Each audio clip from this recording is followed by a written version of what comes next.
Oh.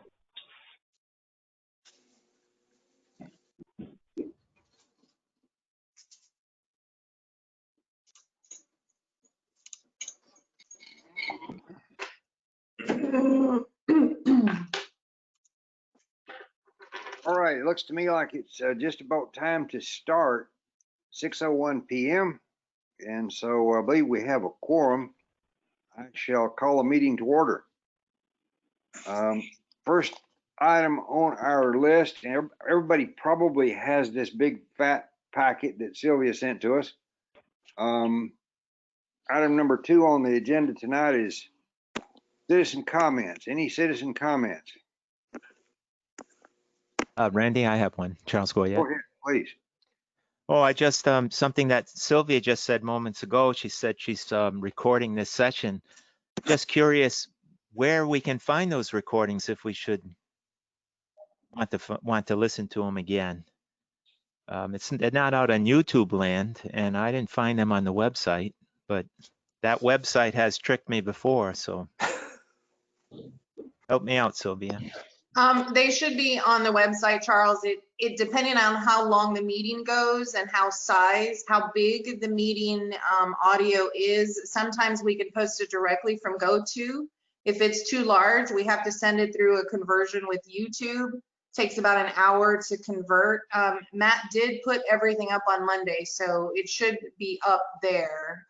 If it's not, I'll have him send a link where you can get to it directly. But it should be in the table that says agenda, minutes, and audio/video. Oh, okay. All right. Very good. Thank you. Any other citizen comments? I'd like to make a citizen comment, Randy. Please go ahead. Okay, so it's Melissa, and I just wanted to say that it didn't seem clear to me at the last meeting that people realized that the budget that Budget and Finance and the council passed was to address an 80% shortfall, which we made solvent, and so that is what the COVID budget is. We're now talking about looking at a 25% budget. And so, you know, and most, I think like 55% of that 80% was absorbed by Public Works. It took a really strong hit. And I just sort of want to say that at the beginning of the meeting for context, that that to get to 25%, we'd actually go in the opposite direction that we've been going. And so I don't know. I just don't think that all the hit, personally as a citizen, I don't think that all the hit that should be going to Public Works to keep ourselves solvent. And so that's just a personal, as a resident sort of opinion. But I just wanted to also frame that because I think people weren't really clear as to how much we cut when we cut for the COVID.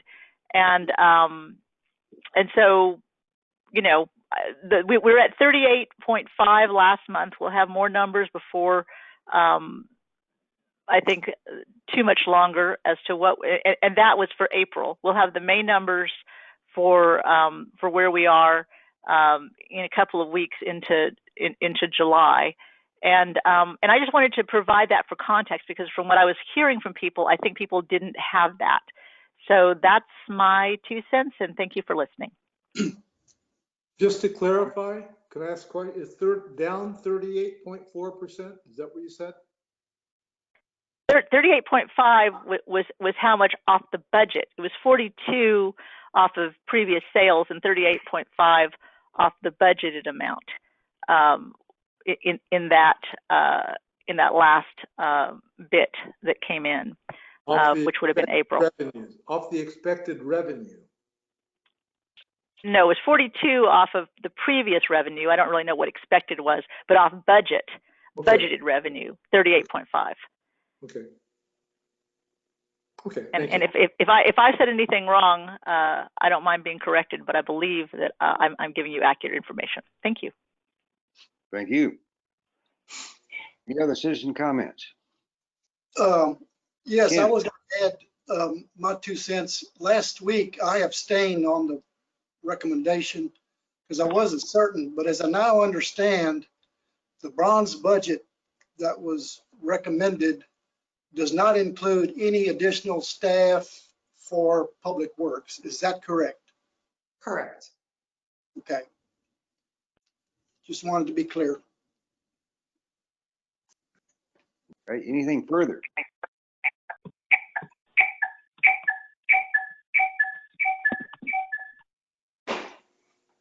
All right.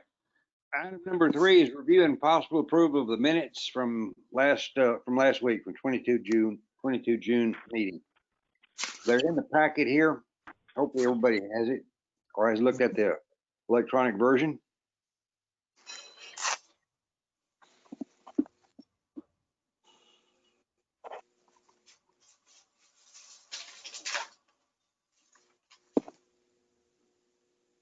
Is there a motion? Move that we approve. Okay. Second. Motion's been made and approved, made and seconded. Any disagreement with that? If not, the minutes are approved. Item number 4 is City Council Liaison Report. I assume that must be Melissa. That'd be me. Yeah. I'm gonna. Did you pull that up for me, Carolyn? That letter from Sylvia, basically. Otherwise, I'm gonna kick you to the horse's mouth if she can't do that. So basically, the short version was this committee, in its wisdom, got council to reconsider the submission of the dam, and that's one of the things that I admire about this committee is that when they think that things don't make sense, that they're happy to tell council that. And so we did, and they submitted again, and Sylvia wrote us a letter, which I had asked Carolyn to put up, but I don't know if she did. Do you have it, Carolyn? Yeah, it should be coming up now. Yeah, and so just scroll down a little bit for me. And so down to her letter part. So this is a letter that we got from Sylvia, who is here, and it says that that we did not get the funding, and I guess if I will let Sylvia elaborate, but I will tell you this is the letter that came to council, and we have not had it presented in council, but since it was here and it impacts our budget, I thought I would show it to you guys, and so you actually have it officially before council does in a meeting. Sylvia, do you want to elaborate at all about why that was turned down? No, you have the information that I have in, that was the only thing we got. We got an email, and then the same day that we received the email, we were told there was an additional pot of money we could potentially go after, but it was due. You can see that she says it's due today at 5 p.m. So there wasn't a whole lot of time to get that application into the alternative agency. The money for the dam is included in the budget as a project. The council will need to, the committee and the council will need to make the determination as to whether or not to move that project forward. Now understanding if we didn't receive the FEMA flood money. So that's just the update. I knew it happened. I knew we were talking about budget, and I knew people would want to know, so I just brought it to you, even just on this spin of a thing, but that was what I had. So that's my whole report. Thank you, sir. Thank you, ma'am. Any questions or comments? I have a comment. John, go ahead. Why would anybody move forward with money for the dam if there's no penalty for not doing it, and we still have chances to get money next year? I think that's a fine motion for later, John. So, and I think there's an opportunity to make that motion. There are a lot of things I don't understand. That's one of them. All right. It's a comment. Very appropriate comment, I think. Here, here. Yeah, and I believe there's a place to actually make a motion later, so you can go more than a comment later. Oh, okay. All right. All right. I thought we did that last time. I thought No, we voted. didn't officially do it, which is why I argued for a place that we would remember to make motions, because I really think these things need to get, that we need to have a whole lot of motions that need to get to budget and finance, because this is the brain trust. And even though it's common sense, I think that the recommendation of this committee is a really important thing to send on every item you think is important to budget and finance. I really do. Well, I don't see any reason why we can't do it now, John. Let me make a motion that we not have any money for the dam on this year's budget. Is there a Proposal second? to, Second. Motion's moved and seconded. Any discussion? Discussion? All right. Anybody against that motion? Mr. Carmona has his hand up. Mr. Carmona? You have a comment, sir? Mr. Carmona, you're muted. Sylvia, would you like to do a pass through the people who are here and let everybody vote individually? Well, hello? Hello, somebody mute me. Hello? So go ahead. Okay, I have a lot of problems. Okay, well, I think that at this moment it's new information that we have. And according with the agenda, you have at this moment, there will be discussion on possible recommendation, general fund, drainage utility. So where do we have the dam in the agenda? In the drainage utility. So discussion on recommendation and the budget and finance committee regarding the drainage utility fund. But they don't say nothing about the dam, so you need to go inside. But the title of the agenda that I was thinking is, I think that they need to analyze more. Randy Rosengarten, I think that he has a lot of ideas, and he was talking about that. And I prefer that if he has that idea, then we don't have any problems for the citizens, for the safety of the town. I would like to listen that, and in that way, that will give it to me a much better idea and opinion about that subject. Okay. you know, Randy can speak for himself, and if he's not on board right now, he'll probably be on later. But I have heard him voice the opinion the city of Sunset Valley is safer without making any changes to the dam. Yeah, this is Randy. I'm on. I just don't have my camera because I'm drinking and eating at the same time. You don't want to watch that. So you're welcome. Yeah, Alfonso, my analysis as I presented to City Council in a meeting was that the resolution for the dam is to allow more water over the dam in order that the dam not fail. Now, that is true in the event of the design storm event TCQ is mandating, which is the probable maximum storm, but it also allows more water over the dam downstream in less frequent, or I'm sorry, more frequent events. The probable maximum storm event is a 1 in 10,000 year and greater event, but lesser events like the 500-year storm event the dam would allow more water over the top of the dam because it's going to lower the top of the dam essentially, and that would cause greater flooding on the downstream side of the dam during those more frequent events. So in summary, my opinion is that the city of Sunset Valley would be less safe with those considerations of frequency and severity combined. Okay, so that I was thinking is, at at this moment, we have one letter from the TCQ that we need to do something.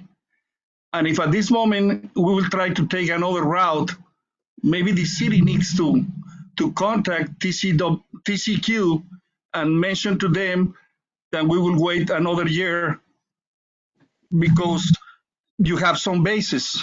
And this is why we have to wait 1 year more.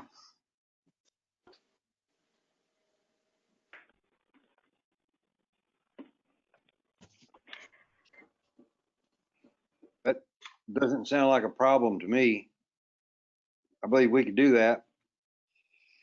Okay, Yeah, you are the I don't think that we owe TCQ anything, unless they have contacted us regarding the dam and potential repairs to it. But there are thousands of dams in Texas, and I suspect we didn't get the funding because our dam is barely recognized as a dam. It's barely over 6 feet tall. And let's face it, when you compare it to the Lake Travis Dam or even the Lake Austin Dam, those have much greater impact for downstream landholders. Ours was judged to potentially impact 6 houses, and there are dams that impact far more than that. Mhm. Well, Mr. Chairman, only I am one person of the committee, so if the committee take another direction, we are free to do that. Okay. Sylvia, would you pass by each person that's logged in here and see what their vote is? Yes. Okay. Motion to remove the dam from the funding for the FY21 fiscal year. Mr. Carmona, No, Mr. Goyette, Yes. Mr. Belanca, Yes. Mr. Schrader, Yes. Mickey Powers. Mickey, yourself muted. I'll come back to you, Mickey. Mr. Rosengarten, Yes. Mr. Browning.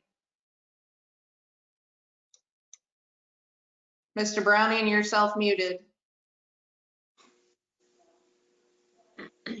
Mickey Powers, yes. Mr. Browning, yourself muted.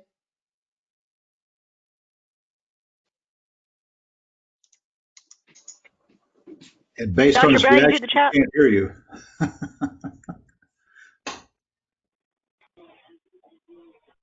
Well, even if you voted no, the motion would pass. Okay. Motion passes. Do they know you're here? I don't know. Mr. Browning, you are self-muted. Sylvia, did you ask for Mary? Oh, Mary Black, sorry. Mary, you are self-muted also. How do I fix that? Okay. There you go. I can hear you now. Now you can hear me. I say yes. Thank you. All right. Motion carries. Thank you, ma'am. Thank you, sir. John, I think that's a really good point. I agree with that motion totally. Let's go to item number 5, discussion, possible recommendation, City Council and the Budget and Finance Committee regarding Public Works General Fund. So we made some minor adjustments between the packets. And so we gave you a cover sheet that said what we changed, just so, you know, everybody's keeping track of the things that are changed. Even since this point, you know, everything is a moving target. For example, I would have just gone in and made the adjustment on the drainage fund and removed that particular project. I'm gonna zoom in to Public Works General Fund. Primarily, the big difference that we did for understanding was, 1, we named the columns a little bit better. And then 2, we had taken out, our new process is that we divide the staff among the fund that it is appropriately coming out from, the staff and the benefits, the weighted cost. But that was hard to compare into FY20, which is why some of you had a concern about it wasn't apples to apples, or I believe Charles made the comment that it wasn't quite a 50% reduction.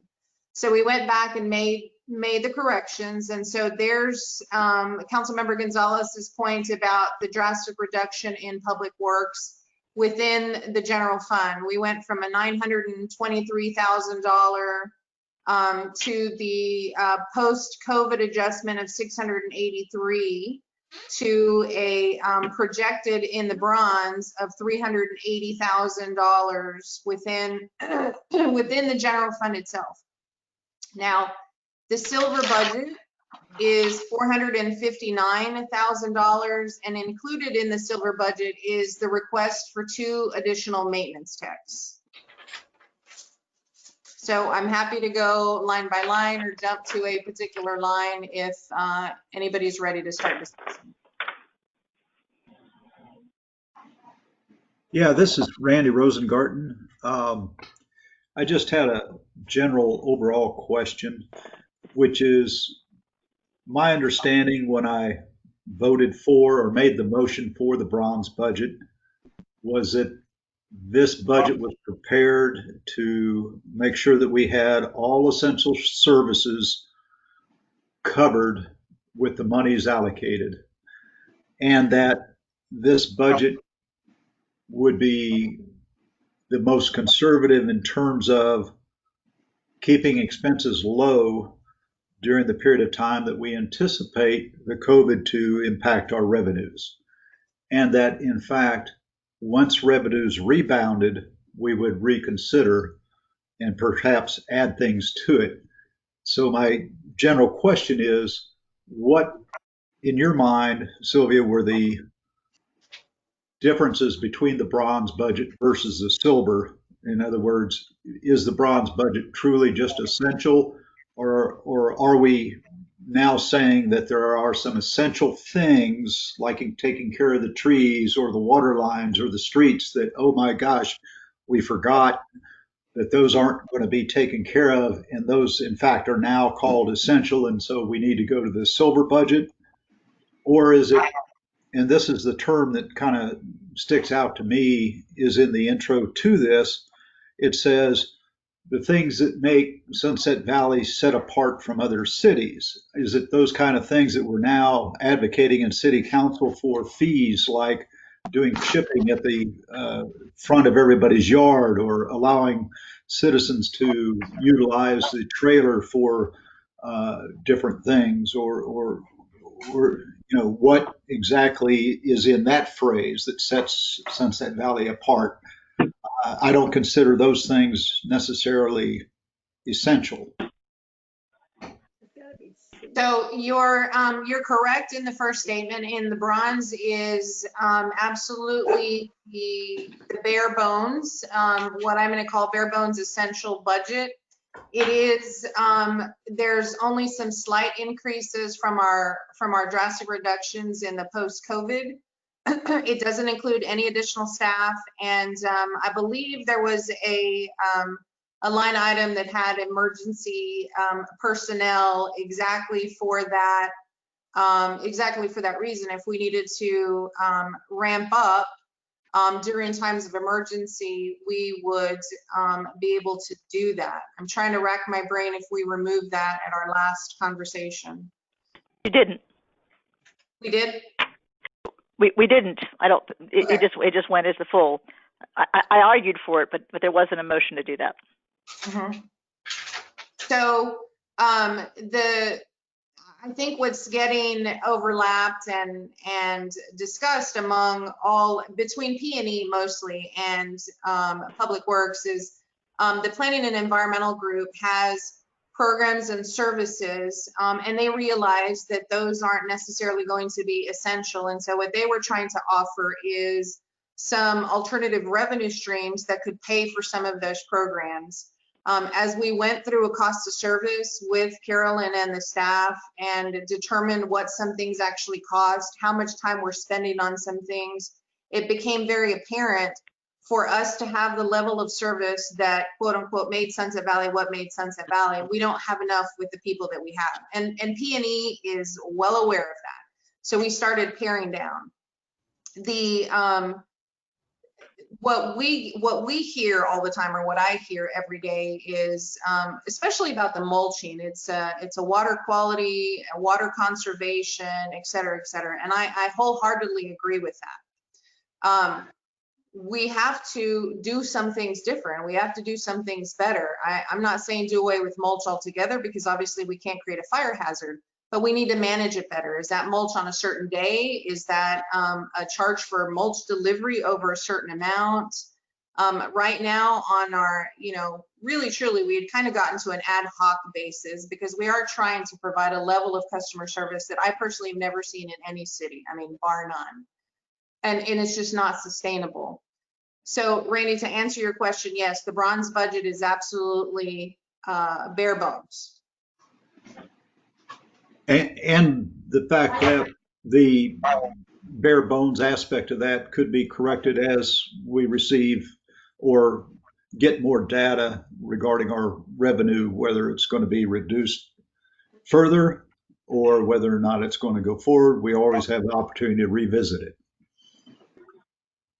Correct. And that's been a discussion with staff. Obviously, in a COVID world, we did have one public works employee who tested positive. And so we still have our temp contract. So we were able to ramp up very quickly, luckily, because some of the folks who were laid off are still available for employment.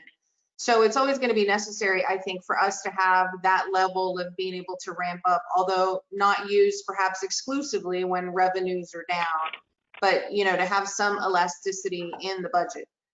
Obviously, we prefer full-time people. It just makes better sense to train them, especially when we talk about the water licenses and the critical importance of the water and wastewater system. Yes, it's obviously better to have a full-time employee. But I think anybody will tell you at this point, we will take what we can get. And regarding the water license, are we still on track to add a few people with licenses? We have one person ready to test. We're waiting for our post-COVID person to come back, and then plan to do that hopefully in the 3rd week of July. Okay, thank you.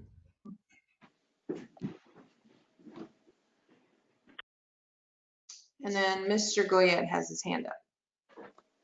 Yes, hello. Couple things, general comments. What Sylvia introduced right from the get-go, the changes made to spreadsheets. I was just looking at that, and I mean, is this for our benefit? Whose benefit is this for? It's for your benefit, so that there isn't a belief that we're kind of willy-nilly changing things, so that you can see a comparison from one sheet to the other. All right, well, so I have to ask that a few changes be made then, like when references be made to columns R and Q and all this type of stuff, rows, different row numbers. I don't think that's very useful. For one, as these sheets change, those designations could change, and then the change made in the spreadsheet no longer is applicable. But not only that, but I don't see that kind of information on these sheets anyway. Now, maybe it exists on OpenGov. I don't know. I haven't checked it. But looking at these sheets, I have no idea where row or column R is, or row 25, or unless I start counting down the page. Oh, So, you know what? I'm sorry. I see that they're not labeled. That's my bad. Sorry. okay, Truly. so I just wanted to make that point. Another general comment too, and I don't recall exactly what these spreadsheets look like on the last go around. I don't have the excuse like I do on the Budget and Finance Committee that I'm the newbie. This is going on my 4th year now. So I'm a little embarrassed, but I can't recall. But I do know that by spreading out the salaries, through the various funds, it really complicates these sheets tremendously and puts all kinds of redundancy in these sheets as well. And there's nothing in what we've been given that really explains how these, the salaries were distributed across the funds, and also just what that represents in a simple terms, like, there's so many components to a salary, right? There's all the benefit components, life insurance, yada, yada, yada, goes on and on and on. And it just clutters up all these sheets. I'm just wondering if these sheets could be, hierarchical or nested so that they could be presented much more simply, and we could, I don't know if we have this capability, but it's, it just makes all this stuff very difficult. And, what I would be comfortable with is, what are the percentages? I mean, Fund X gets, 10% of the total staff gets dedicated, of the cost of staff gets dedicated to that fund. Okay, what's the justification for it? Fine, I'm done. That's all I need. And all of the associated pieces and parts should go along with it as well, don't you think? I mean, am I being too simplistic here in terms of managing this mess? No. So we do have, for example, within each of the funds, each Sunset Valley makes it a little bit more difficult than most cities in that every individual is its own cost element. That's not normally how it is. Normally, salaries and payroll are within a cost element, and you could do that. We don't do that here. We work things out a little bit differently. Susanna did create a worksheet that has exactly what you're asking for, Charles. And Susanna, if you don't mind telling me where it's at, I will jump to it and we will make sure to get this out. I thought we'd already. If you go to the budgets, it's attached to every single budget worksheet that has a salary in it. And there's one for silver and a different one for bronze. Can I ask one question about what Charles is talking about? Mm-hmm. Is this the first time that we've gone into the funds for salaries? This is the first time to go into some of the funds, and this is the first time to increase in some of the funds. Okay. I'm just going to say that I'm opposed to doing that. So just leaving that out there, that'll make it a lot simpler, because I think that it throws off our assumptions in our CIP that we put out, because salaries go up at a different rate than construction, and I'm really concerned about our assumptions and our solvency in those funds, given that this is a new variable. And I think that needs to be called out. And I don't know the people in P&E, because that was where a lot of this came from, was P&E. God bless them. I appreciate their hard work, but I think that they're not used to working with the funds like we are. And I think it undermines a lot of our assumptions, and I think it's bad accounting. So there may be some that it's valid for, but ones that are money that we're putting aside for construction, I personally wouldn't want to see salaries in them. That's just me, and I'll leave it to the rest of y'all to go into that. So in the projects themselves, we have separated the projects out within OpenGov. There are salaries within the fund, within every fund where a salary is associated, and that's appropriate fund accounting. That meets all governmental accounting standards completely. So it's appropriate accounting. I want to say that first and foremost, it is absolutely appropriate accounting. The second is, each of the funds carries within it a salary expense. Now, I'm not going to disagree that salary grows at a much different rate. And one of the things I talked to P&E to be cautious about was, if you're going to carry salaries, for example, in the green tax, you need to be aware that salaries grow every year. And so you may not be able to do as many projects within the green tax because now you had salaries buried in it. That's a discussion that was had. Within OpenGov and within the budgets themselves, the projects are in their own, they're in their own slot without any salary associated with them. And what what was happening in Sunset Valley prior to Sylvia getting on board is you went through the entire budget and then whatever was left over was allocated to projects anyway. So we're trying to keep some of that same methodology, but trying to put the cost elements within each fund as they belong, because we should, again, be able to put in some elasticity and resiliency within the budget. If we're having less street projects, then my staff allocation to streets should be less. But if I'm allocating additional time to streets, then it really doesn't make any sense that the water fund take most of the hit for the street project. So that's the thought process behind that.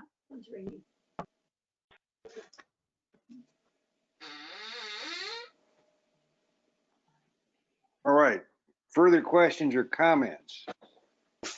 I'd like to follow up, Go ahead. Randy. Just on the basis of what Sylvia said, you know, we're going through a lot of change.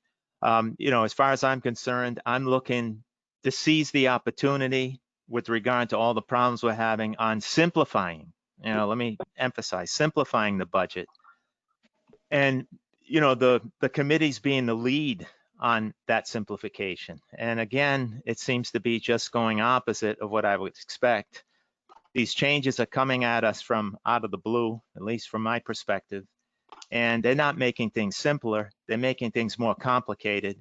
And we already have a new system that we're trying to get our hands around, at least especially from a Budget and Finance Committee perspective, which is affecting me. So, I mean, you know, this is a mess. I'm sorry. I don't know what else to say. It's a mess. And it's just, it just made my life a lot more difficult and complicated to figure out what in the world is going on. And I won't belabor the point. Thank you.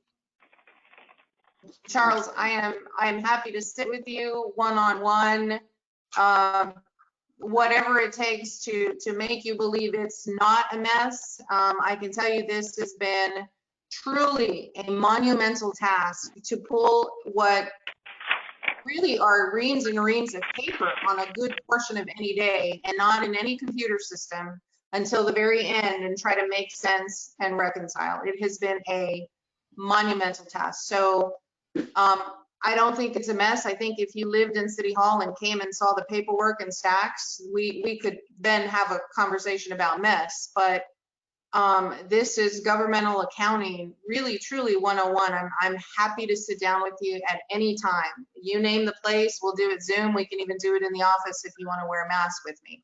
But I really would like to take the opportunity to show you that the spaghetti bowl has some sense to it. All right. That's a good analogy, the spaghetti bowl. And I won't wear a mask. I absolutely refuse to wear a mask. It's not happening.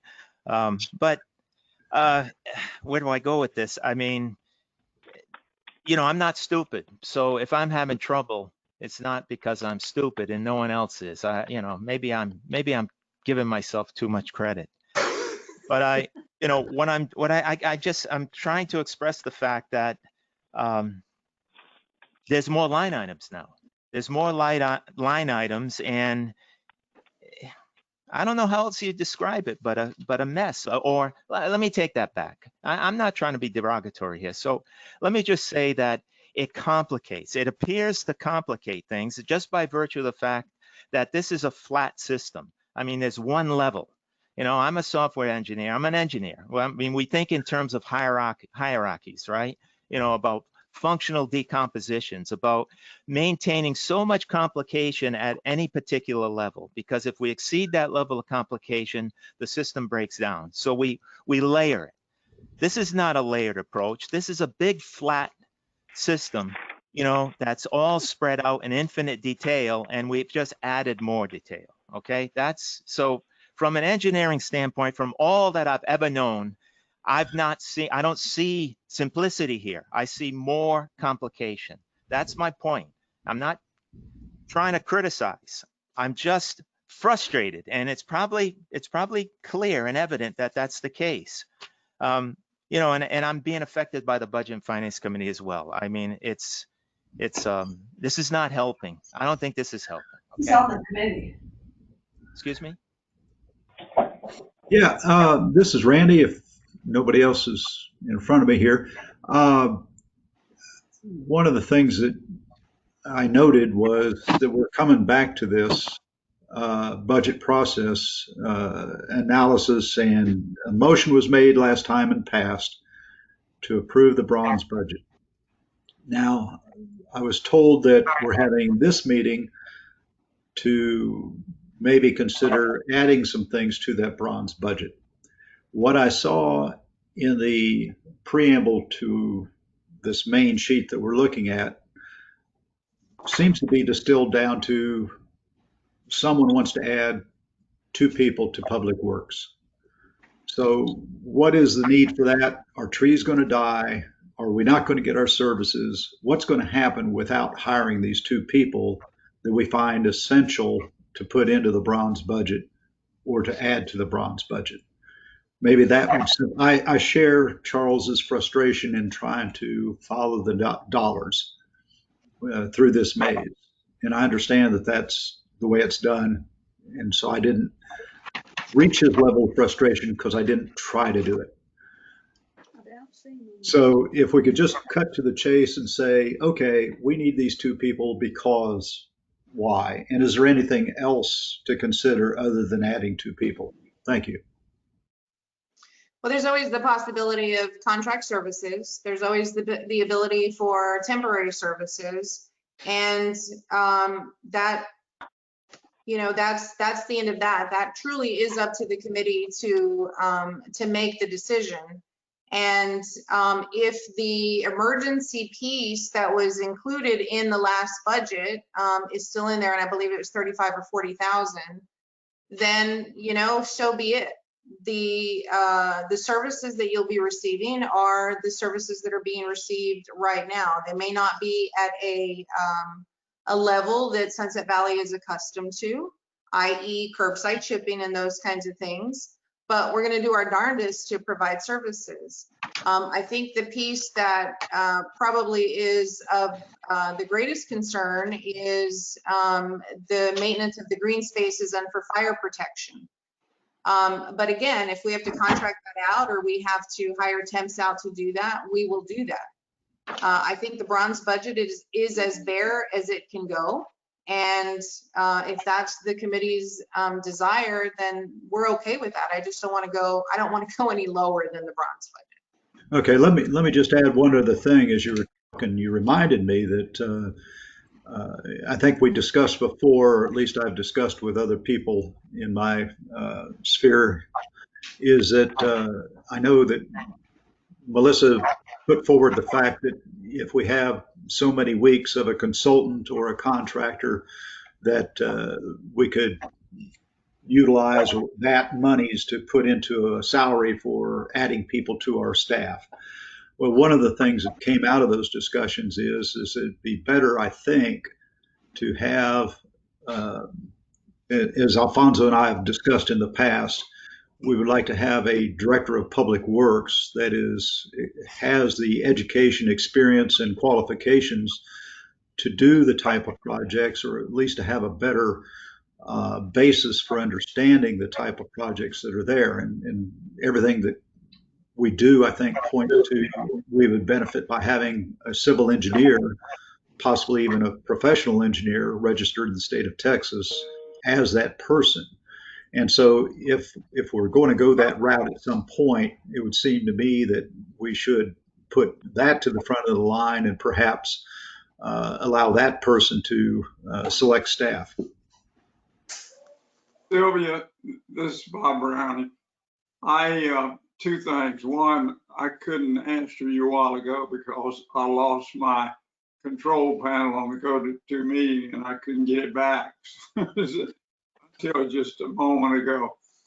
And secondly, I, with all enthusiasm, agree with everything Randy said. We have talked about the public works and who was laid off and who wasn't until I'm sick of it. We've done it in both this committee and the budget committee, over and over the same stuff. And I think we all, majority anyhow, agree with the decisions that were made. and in reference to the budget, in reference to the competency of some of the people in the department. And we need, in my opinion, to quit wasting our time talking about it. I would support Randy, what Randy said about getting somebody that's qualified to make a lot of these decisions, and it may decrease our shadowboxing and trying to make the decisions that would be most useful and efficient in getting the things done. And as far as the trees go, if anybody's worried about the trees, they need to come over to my house and look at the green belt. They're doing fine and nobody ever takes care of them. So I just like to say amen to Rudy, and thanks for the comments. John? You had your hand up, John. Oh, yeah, oh, I do have a comment. Okay.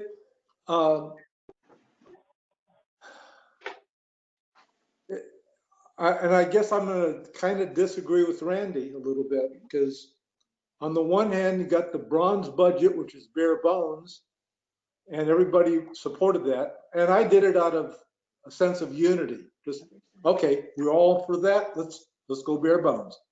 I'm not sure, as a matter of fact, I'm pretty sure that is not the right answer, right? So, but it seems like a contradictory to me to say, I want bare bones, I want the bronze budget, but I want to spend another $100,000, $200,000 on a director. That's, you know, it's contradictory with the idea of bare bones. I'm all for the director, right? So what I'm really saying is I would prefer not to have the bare bones budget, but if you make the exception for a director, you ought to be willing to say, well, and let's throw a few more things in there. That's my first comment. My second comment is that we're going to make an input into the finance and budget people, right? They're going to make an input into city council. None of these things are our decision. We just make inputs. We make recommendations. You could recommend all you want to budget and finance, but they got a sharp pencil too, and they could cross things off or add things in. So I would be asking to put things in that make sense. A director sounds like a good thing to me, but I would not. I would also be willing to add other things. I'm not afraid of COVID-19. I'm sorry. I think our revenues will be a lot higher 1 year from now than they are now, right? So there's my comment. And just a quick response. I was looking at a longer timeline. If we were to begin looking for a director today, I think it would be 6 months down the road before we even. My point is that we're putting the cart before the horse if we start staffing up and then hire a director. And I know that, you know, when you're put in a position, and right now I'm thinking in my head of Sylvia, where you're dropped into a organization that you didn't build. It's different than if you're given the opportunity to build it. I agree. It is, and in a perfect world, Chairman. I would absolutely say, sure, I'd love to hire a director and 2 maintenance techs and in a perfect world. But we're not there. And, you know, I'm not as confident about the revenues, just because I think we're just seeing some cycles that none of us have ever seen before. And so I tend to err more on the conservative side than I would on trying to spend something that I can't foretell. But, you know, at the end of the day, you know, if the expectation is that we have a certain level of service, is the director going to be out with the level of personal service that our residents expect? And if you're looking for a contract manager, or you're looking for something like that, yes, absolutely, let's hire a director. But I would like to err on the side of being conservative and say, let's start from the foundational base of the boots on the ground And then if the possibility exists, then 4 to 6 months from now, absolutely, we hire a public works director. But my propensity is to want to start small. Mr. Chairman? Go ahead, sir. Yeah, I think that at this moment, we still behind the line. I think that we need to wait until next month, and we will have a much better idea about how much revenues we will have. But I think that when we are looking new personnel, and we discussed that before, we have as a domino, is not only the salary of the new employees, it's also the benefits. Before, we used to have the sales, and we have a lot of money. So the city, little by little, came to one flat with the revenues. And now, with the pandemic, we went worse. At this moment, my suggestion is to go outsourcing, contract service, or temporary service. In that way, we don't spend too much money. We don't compromise with people that they need to have other kind of benefits. So at this moment, if we will hire that, we will save a lot. Now, when I say that expectations, in the way that we are now, perhaps some of that areas, they require more skills. But again, in contract service, you will find the skills that you needed. And looking these two temporary employees, we were looking almost $93,000, $46,000 each. So we discussed that the other day. So perhaps if this committee wants to have some expectations and we want to raise that bronze, why we don't put that in hold? But the staff, they can check how much will cost. First, what kind of service do we need? What type of people do we need? And how much that will cost as a contract service or temporary service. So this is my suggestion. We are very, very close, maybe 8 days to know how much we will have for May, how much revenues we will have for May. In 1 week, we will know. So why we don't wait, and in that time, we will know if it's 25% reduction or will be 35% reduction. So this is my suggestion. And I'm sorry. In this case, in the 2017, 2018, we purchased 2 employees. At that time, they gave it to us that they needed 2 employees. And with that employees, they cut a lot of things. 2017, 2018, in less than 9 months, all of that expenditures that they cut, they come back. So at this moment, it's a very bad that game. So please take that in consideration. Can I say something? Please. Hello. This is Mary Black. Yes, ma'am. I would suggest that we need a supervisor with construction oversight experience. Okay. Can I make another suggestion myself here? Please. One of the things that I heard Budget and Finance doing is per Wanda Reeds, was making a parking lot. And I think that if you want to say which things you think should go, make a motion for which things go in the parking lot, you'll address a lot of the things I hear you saying here. And you can, and so you could say, you could amend your bronze budget. And I do think you should look and see that if you're going to go with the accounting that they go with, which again I have my reservations about, but if you are going to go with that, it is not a significant difference on the general fund whether you add these people or not. And so there's that, and not having that flexibility, I think is akin to paying money to go to the 7-Eleven instead of going to the grocery store.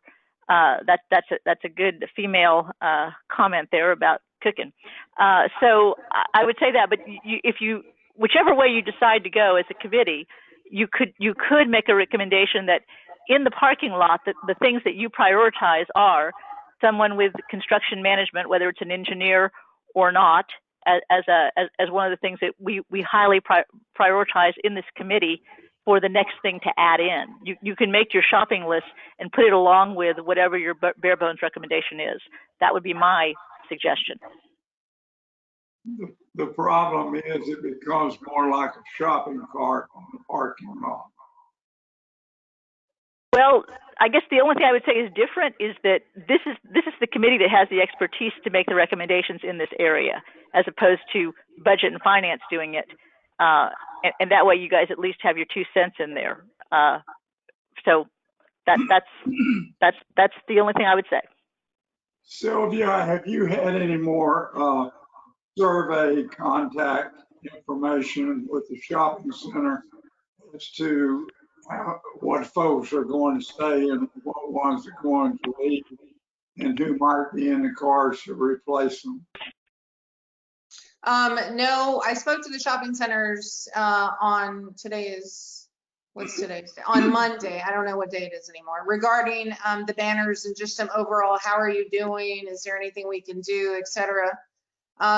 Most have said that our centers are feeling a slowdown, but nothing compared to other parts of the country. So nobody expressed a lot of heartburn in terms of what was happening in the centers right now. Do you have any information about whether or not they're trying to recruit somebody to replace Luby's? No. Should we have a conversation with them and encourage them to? I have some ideas about some folks that would have a similar facility that might be actually a draw to the center.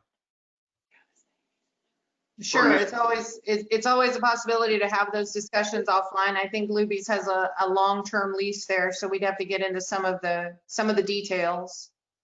Yeah, somebody like Hoover or similar ones that would have better food and would draw. Frankly, I think the Luby's here was getting worse by the day.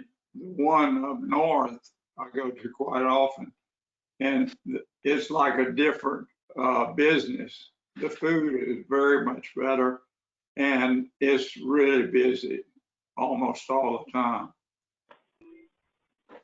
Can I ask a question of the committee? I understand the construction management / engineer request, but what is it exactly that they're going to be managing? I mean, I don't fully understand that piece. Can you explain that to me, what the expectation is for that?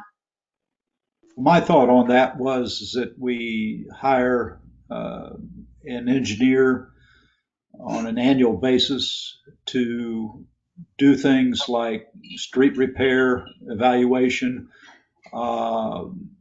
Also, we have that bridge abutment, for instance, over Ernest Robles Way, and that drainage way seems to be a very complicated issue regarding the erosion and the differential settlement on either side of the wing walls. We also have issues regarding getting water and wastewater to some of our ETJ homesteads and that sort of, and the lift station. Those are all typical civil engineering projects. And the better that we have someone that can work with the engineers that design the repairs for those, I think will be better served, and they may even be able to do some of the work themselves. But certainly they would be better plugged in as to what's required and what level of effort is needed. So they would be working hand in hand with Miller Gray and Civil Land Group? Certainly they would, yes.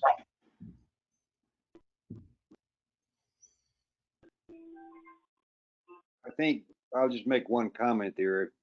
If we had a PE on board, and I'm not necessarily saying that we have to have one, but if we did have a professional engineer on board, that engineer could work with, but would not have to put everything through our hired consultants. Because that guy would have the authority to do designs and stamp them and put them out for bid. He would also be in an excellent position to do construction management himself. And he would have the skills to train any technicians that we have to do construction inspection and validation. So I think having a PE would be a really, really useful thing that could in the long run save us money. Because where we are now without a PE on board, anytime we want to do a project, we have to go through our paid consultants and get them to do designs for us to produce stamped documents that we can use for the bid process. And if we had a PE on board, some of those things could be done by that person without going through the consultants. And I'm not trying to bypass the consultants here. Just trying to say that in the long run, we probably could save some money. Could they also possibly both design and oversee the construction and totally replace the consultant? That's possible. Yeah, I don't, an engineer, civil engineer should be a civil engineer unless they went to UP. It's just been my experience. Engineers come with a lot of tools and toys needed. There's a lot of software, there's a lot of hardware that the engineer needs to be able to do his job on the daily. So I don't know what the cost expectation of that is, especially if we were operating off of the bronze budget. Tonight, I would be very happy if you say we're going to continue with the bronze budget and we're leaving in the amount for emergency and or temporary services. And look at a director at a, you know, and as a parking lot item for future consideration. Do you need a motion appropriately? Mickey has a comment. Mickey has a comment. Go ahead, Mickey. I don't know if you can see my hand raised or not. The other thing that we might want to consider, because, you know, we are a little bit shy and rightfully so, budgetarily speaking, in talking about this, but maybe that person comes on board with us not as a full-time person. Maybe they're a Monday, Wednesday, Friday, or they're given a certain number of hours, so they don't have to say Monday, Wednesday, Friday, but something where they can still coordinate the services and coordinate the things that we're talking about, but that we are still, you know, kind of tied to our bronze budget with a little of extras. And that way, as we see how the months are going with our income, you know, we can add on. In fact, that might be something you even talk with a potential candidate about, is, you know, we want to expand this, and we hope that, you know, you might be available for a little more time. And so we might just want to consider a part-time to get started. And there may be people out there that are very willing to do that. I think that's true. There are, in fact, I think there are retirees from the Texas Department of Transportation, as well as TCEQ and others. These guys are qualified to retire as soon as they meet the rule of 80, and that puts most of them in their 50s. So most of these guys retire from the state agency, then go to work for a consulting firm. That's me in 3 years.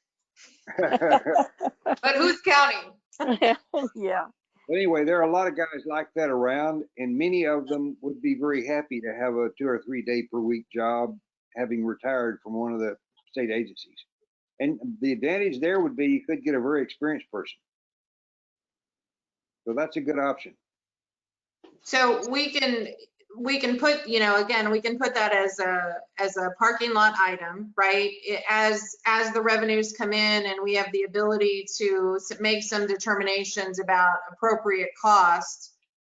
Tonight, I really would just ask that we not cut out the dollar amount for emergency/temporary services. I'd like to make a motion that we continue with the bronze budget. Okay, motion has been made. Is there a second? I'll second it, as long as we add the emergency monies as indicated by Sylvia. I agree to the amendment. Okay, any further discussion about the motion? All right, Sylvia, could we go person by person and see how everybody feels about that one? Yes. Let me take roll. Mr. Carmona, Yep. Mr. Goyette, Yes. Mr. Belanca? Can you come back to me? Yes. Mr. Schrader? Abstain. Mary Black? Yes. Vicky Powers?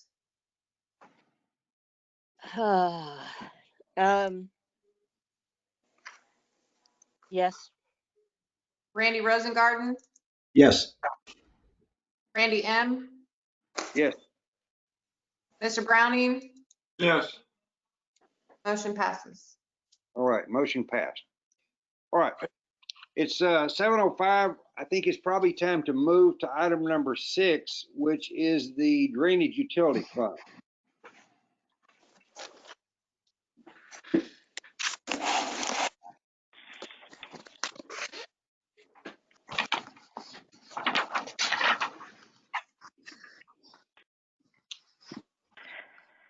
So this is the drainage utility fund. The amendment that we will be making is for the motion that you just proposed to remove the, well, it's already been removed, the flood control easement acquisition, to remove this particular project from funding. And it's already out of the bronze budget. We need to make sure it doesn't show up as any other project anywhere else. Okay.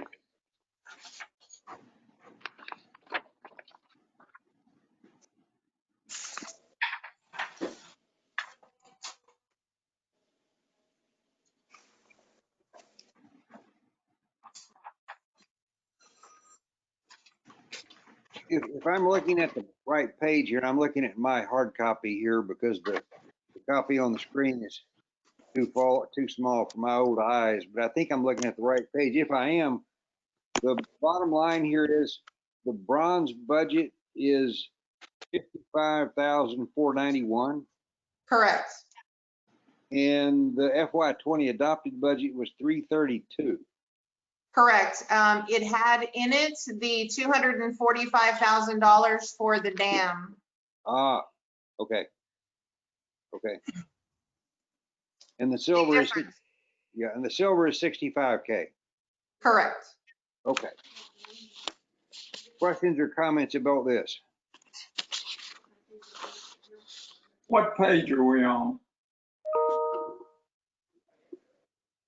I think it's 5 of 11 in my hard copy here. It is page 5. Yeah, page 18 of 24 of the total package, I think, if you're looking at your PDF numbers.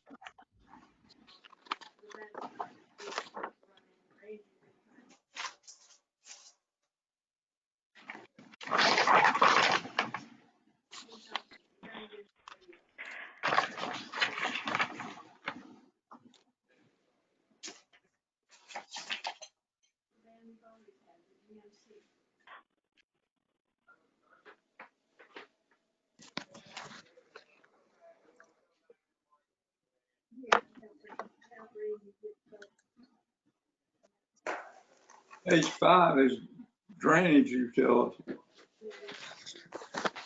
Yes. Okay.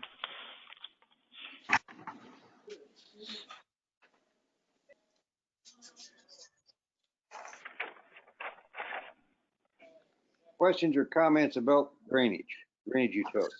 Yeah, Sylvia, what you're looking for, I think, is a motion to remove the flood control / easement acquisition. Is that correct? I believe you guys did that at the early onset of the meeting. Now it's just to approve the bronze budget. Yeah. Well, it's already been approved, right? We're so powerful with our recommendations here that our recommendation is already reflected on my hard copy. Yeah, you're right, Randy. Motion to approve the bronze budget. For a second. Yeah, still. Yep. Motion has been made and I seconded. second. Discussion. Vote. Ready to vote?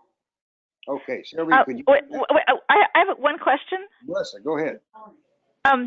When we had, is this where the 5660 land acquisition is? Yeah, in that one. Why do we have that in there? It was a prior budget. That was just an amount that would go into a fund in case we ever needed to like acquire the, oh, what is that easement here recently? It came before council. We chose not to buy it. The one on Reese? Yes. Yeah. Okay. All right. Well, I was just thinking that was a thing we could potentially cut if people wanted to not spend money on it, but it's in the drainage fund, so it doesn't really matter. It's been removed out of the bronze budget. Okay. All right. I didn't see that change the last time. All right. Thank you. Other questions or discussion? Motion has been made to approve the bronze. Ready to call the question? Right. Call the question. Mr. Carmona. Yep, bronze. Mr. Goyette. Yes. Mr. Belanca. Yes. Mr. Schrader. Yes. Mary Black. I think I need to abstain from this. Nikki Powers. Yes. Randy Rosengarten. Yes. Randy M. Yes. Mr. Browning. Yes. Motion passes. Motion passes. All right.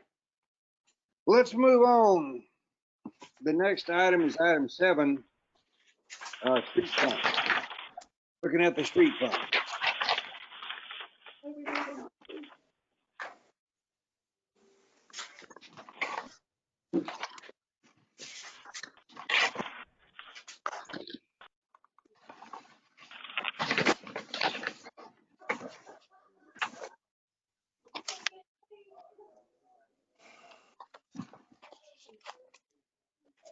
Yeah, my question there is, how is this impacted by what Randy McAmel indicated in his review and inspection of the various streets?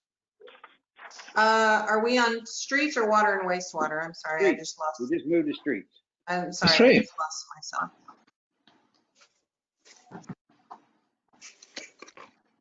Street. So in this budget, there is money for some street mill and overlay. If you look down, let's see, at that street repair budget, it has like, line 5750. It has $727,069 in the budget, and it's in both bronze and silver. That reflects changes in mill and overlay on Jones, Jones, Pillow, and ERW. I would almost say instead to go, but when Randy, your recommendation was to look at Lone Oak first and do a Lone Oak.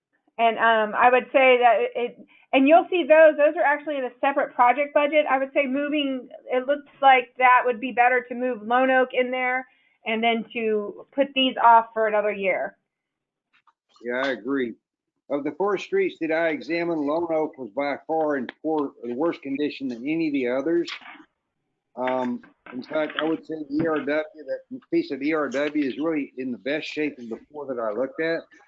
And it's in good shape. Jones has some cracking problems, but we can solve that with crack sealing primarily. Pillow, the bottom half of Pillow was milled and overlaid fairly recently, and so it's in really good shape.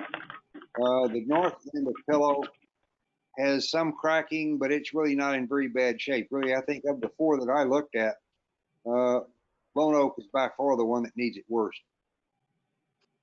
I'll make a motion that we do Lone Oak and put the others off another year. That was my exact thought as well when I looked at the budget. So we can. So what will happen with that? Oh, sorry. So we can leave the 727,069 and replace this descriptor with Lone Oak. So long as the committee understands if the amount is higher, we may have to come back for an amendment. How much money will be Lone Oak? We're not sure at this Sylvia, point. how much? But, okay, That's why we said just leave this amount of money, and if Lone Oak comes out more, we would need to come back for an amendment. If it comes back less, then there's money left over in the fund. thank you. So Lone Oak has primary priority. Right. All right, so a motion has been made that Lone Oak be moved up to the front of the line for mill and overlay this year.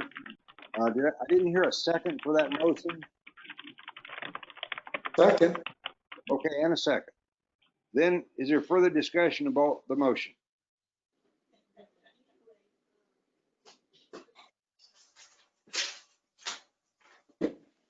I have a question on page 8 of the 11 pages, street fund sheet.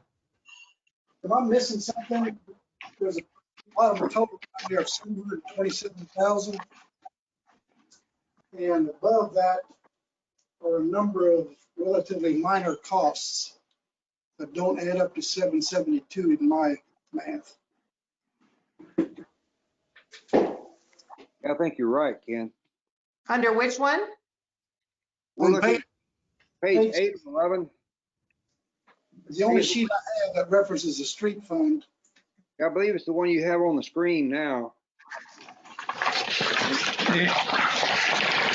Yeah, Mr. Chairman, also in page number 9, they have a street repairs and they say Lone Oak Trail Street, and they have 195,000, first 318 and there 395 in page number 9. Mhm. It's on the top. Yes, here.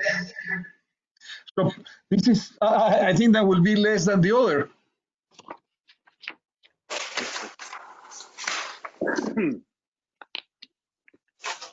I'm not sure where that 318,000 number comes from. It may be appropriate, but I wouldn't count on it. Yeah. We will investigate. Yeah, we need to check that out early. Good. So my question is the motion to approve the street bronze budget, removing the other items for mill and overlay on that one particular, or is it just to remove it from that one line item? Dr. Browning, you made the motion. sir. My understanding is what everyone was agreeing to was just to do whatever necessary for Lone Oak and put the others on hold. Okay. So the motion is to only do Lone Oak in this budget and remove the others. Would Dr. Browning accept a friendly amendment to add that we approve the street fund bronze in the same motion? Yes. Okay. The motion is to approve bronze and do only mill and overlay on Lone Oak for the coming year and remove the other potential mill and overlay projects for next year. Does the second also accept the? Yes, yes. Okay. I was waiting for somebody to ask me. Sorry, John, I skipped you. I want you guys, if you guys go back to your page 9 though, you will see that Sunset Trail is also in there. So I don't want you to, that it is a proposed project as well. Well, I can't comment on it because I didn't look at that one. That one has a lot of drainage work that's going to be happening. That was proposed a while back. I recall talking about it before, but I have not looked at that street, so I really can't say one way or another. And council is going to be looking at that item on Tuesday, so they may or may not approve that item. So I Okay. don't, what will be the total of the proposed street budget bronze budget that we're approving for streets? It would be 770, 410, which is operations and repair and maintenance. That's 770, 410. And in repair and replacement, which is not maintenance, repair and replacement, it is in the bronze budget, 1.1 million.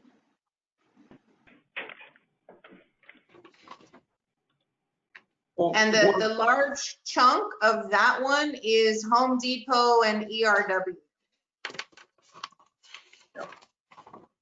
So Randy, I'll let you talk about Home Depot and that whole, Carolyn told me you guys had a conversation. We've talked about it a little bit. The problem with Home Depot Boulevard is it's a Portland cement concrete pavement, and it has lost its base in several spots, and those repairs are going to be fairly difficult. They're fairly expensive. So it's a little more complex than simply doing a mill and overlay sort of job. So anyway, it's been discussed and talked about several times, and I think it probably does need to be done. The longer we wait with those concrete slabs not having support, they're likely to crack more extensively, and that'll make the repairs even more expensive. So it's probably something we do need to do. ERW, as far as I know, the ERW project that we're talking about here is, Carolyn, help me here. This is the North ERW project, right? Yeah, so there's two different projects there. The one that you looked at was North ERW. The ERW that's in the kind of repair and replacement fund, that has to do with the wing walls and the walls of the street itself. So that's what we'll be looking at in that project. And that one probably also does need to be done. It's been discussed for some time. There is a lot of degradation of the fill material adjacent to the bridge. My dog and I have looked at it several times when we jogged along there. And it probably does need to have attention. The sooner we do it, the less expensive the repair will be. And so we do it now, we probably don't spend as much money as we do if we wait till later. So is that a result of their inventory tends to be heavier than most, that big trucks coming in there with heavy loads? Yes. So the engineer will know that and take that into consideration, I guess. Yes, sir.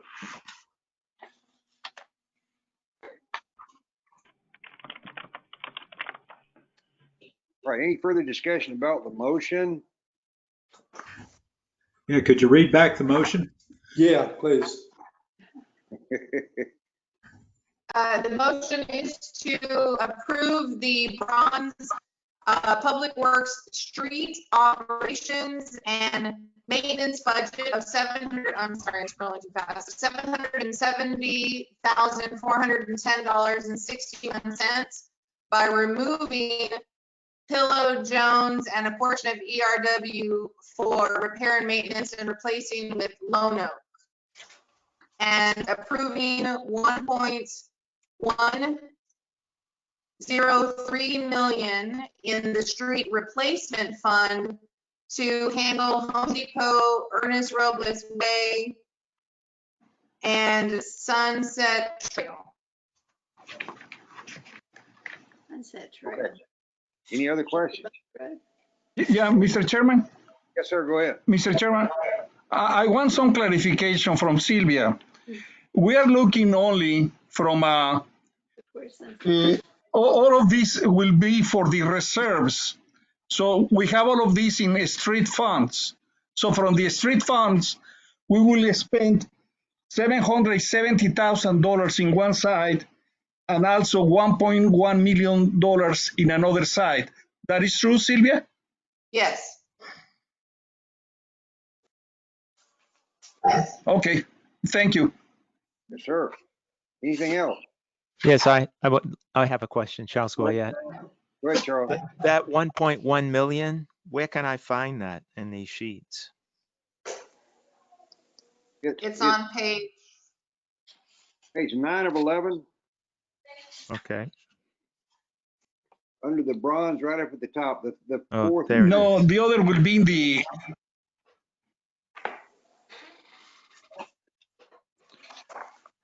street spilled over onto page 8 and page 9. And it's a little bit confusing because although it says street repair replacement, one of them says street repair / maintenance. We do separate the maintenance from the replacement. They all say replacement on my sheets. In fact, I had a question about sheet 9. I didn't quite know what it is. I mean, how does it jive with, it's not a continuation from 8. It's a No. separate entity altogether. Almost looked like, my question was, it almost looked like it had an item that was in 2 places. This should say street replacement.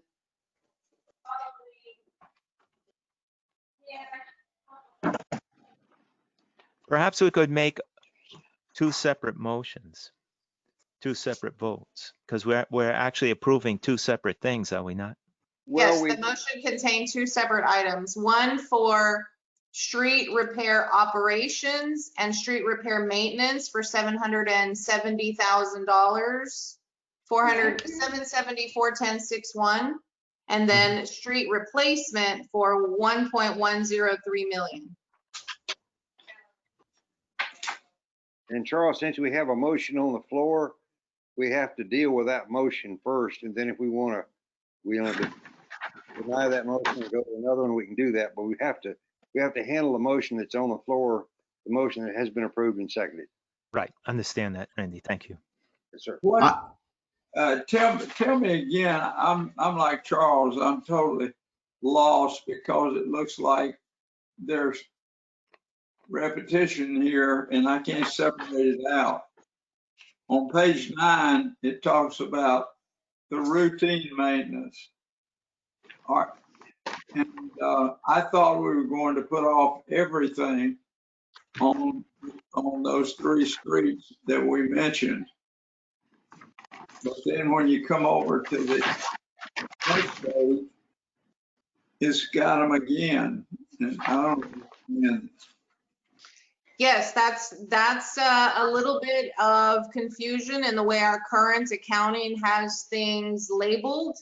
We have the street fund as fund number 14, and then we have repair and maintenance, streets and drainage. The fund itself is called street repair and replacement, the fund itself. But the fund has a couple of departments in it, just like the general fund has some departments in it. Administration, municipal court, police. The street repair and replacement has several funds in it. This one is the 770,000 is operations as well as repair and maintenance. The 1.1 million is within the street funds, but it is street replacement. So what is it we're taking out? Are we taking out only the maintenance on Lone Oak, Sunset, and I thought there was another street? No, we are not taking any I can dollar answer that. amounts out. What we're taking out is we are taking out Pillow, Jones, and ERW from repair and maintenance and replacing it with Lone Oak. The dollar amount stays the same. Well, where is that? What line item is that?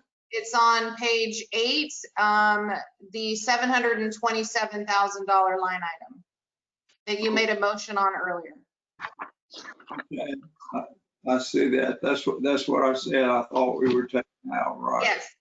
No, so what we're taking out is based on the chair's discussion that Lone Oak needs more attention than Pillow and Jones, that we replace those streets with it. So it should that be more specific in the motion? What we're talking about, the repair and maintenance of those streets are being taken out and the rest of the bronze budget is being approved. So the streets are being taken out, but the amount is not. So I don't understand what that means. Okay, I think I can help with a little bit of this. So in the kind of repair and maintenance kind of budget is where that $727,000 is. So part of that is there's estimated $195,000 for ERW, $378,000 for Jones. So those numbers will be coming out, and instead of being Jones and ERW, it will be Lone Oak will take that place. So the numbers may shift just a little bit, but they're all going to kind of, but those streets themselves will go out and Lone Oak will go in. No, Carolyn, the number's not going to shift because we don't know what Lone Oak is going to cost just yet. We're going to leave that number as it is. And if we need any more money, we'll come back for an amendment. If there's a reduction, it's a budget savings. Yeah, Mr. Chairman. What number are we leaving in? That's what I don't understand. Are we taking 27,000 or are we leaving it in the bronze budget? We're leaving it in the bronze budget. Well, I don't see how that makes sense. I thought we were just recommending that we take it out. We recommended that we take out Pillow and Jones and a portion of ERW and replace those three minor streets with Lone Oak, which needs substantial more attention. Well, then I think the motion needs to say that.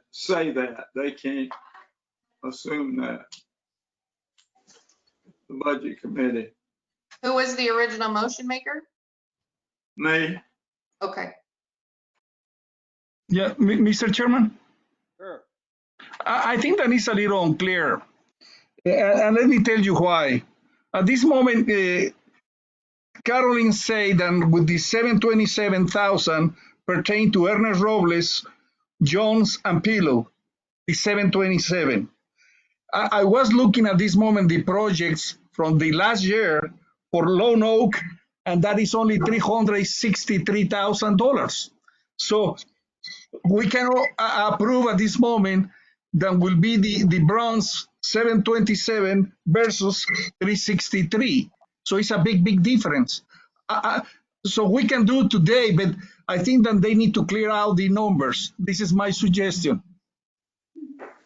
If you want to reduce this 727 to $360,000, that's fine. If we don't have enough, we'll come back for an amendment. Yeah, excuse me, Sylvia. Only I try to work with this. That doesn't mean what I want to do. That I try to do is at this moment, we have to work together. I can agree with the 727, but it was unclear at the beginning. Now we understand that that pertains to three different projects. They will postpone that projects and they will choose Lone Oak because it's the most important. But the numbers, because that account is straight, we don't have any problems. So we can do it that way. So if today the motion was to approve bronze for the projects and we have that chain, and also with this, the cost of salaries and etc., we continue with the bronze, I agree with that.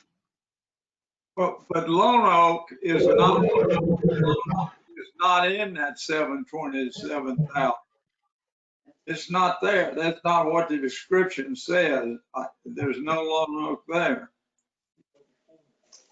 That's correct, Dr. Browning. So in the beginning of the discussion, you heard the chair say that he went out and did inspection of some of these streets and said that Lone Oak needed more attention than the prior street projects that were really carryovers from prior years.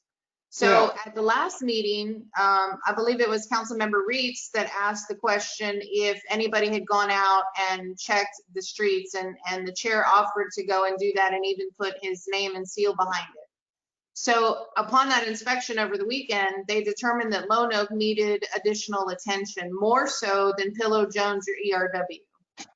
Okay, I understand that, but it's assigned in the budget. Those streets that we took out is 727, so it should be 0 in the bronze budget. Somebody doesn't help. have any, That number, it doesn't have anything to do with Pillow. Chairman, you want to jump in? Oh, it doesn't have, it's not even mentioned in that line item. I think what we want to do is. Can't hear you. Can't hear me? How can you hear me? Move my machine. Okay, how's that? Yes. Good. Okay.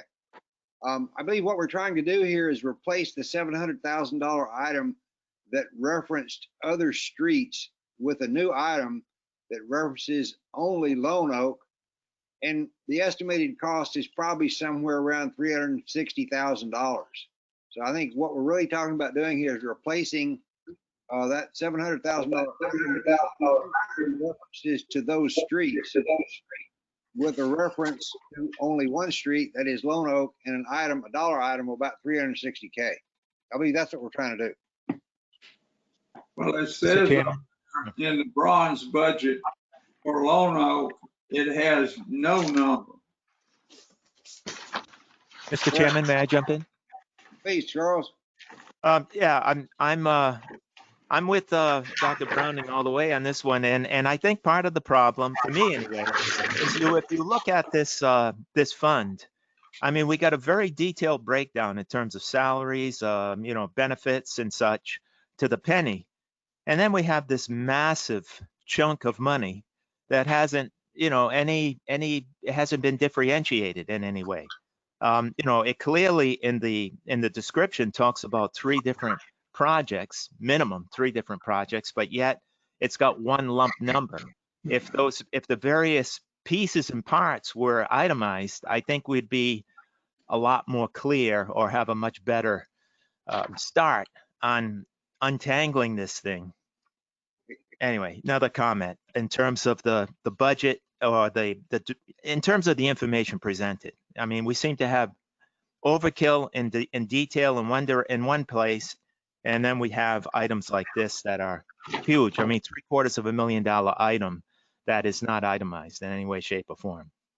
Okay. I can show you where the itemized is. It's in the long sheets. We sent those out last week, and you can see the full itemized where that number came up with. It's in the $727,69,000 is in those long sheets. Well, Why isn't it in these sheets? that doesn't make any difference. That's not what the description says. And I want to amend my Lone Oak is 7480. No, it's 7183. The Right. first item on page 9. And so I would make my motion to give it more specificity and accuracy to say that all of the money allotted in this budget, the 727,000, is removed, period. And those streets be addressed in a year. And then the Lone Oak Trail is not even mentioned in the proposed budget. It's not aggregated or anything. It's nowhere else, but it has 318,000 in the FY20 budget. So we could move that. The projected actual is 195. So we've gotten down from 727,000 with my motion to 0. But actually, somehow it says for the FY20 budget, post-COVID, it's estimated at 195. So I take out, we can put in Lone Oak any way we want to. We put it, you can put, but I don't know why we put 318,000 if it says the estimate of the cost is 195. And if we have to change it, we can.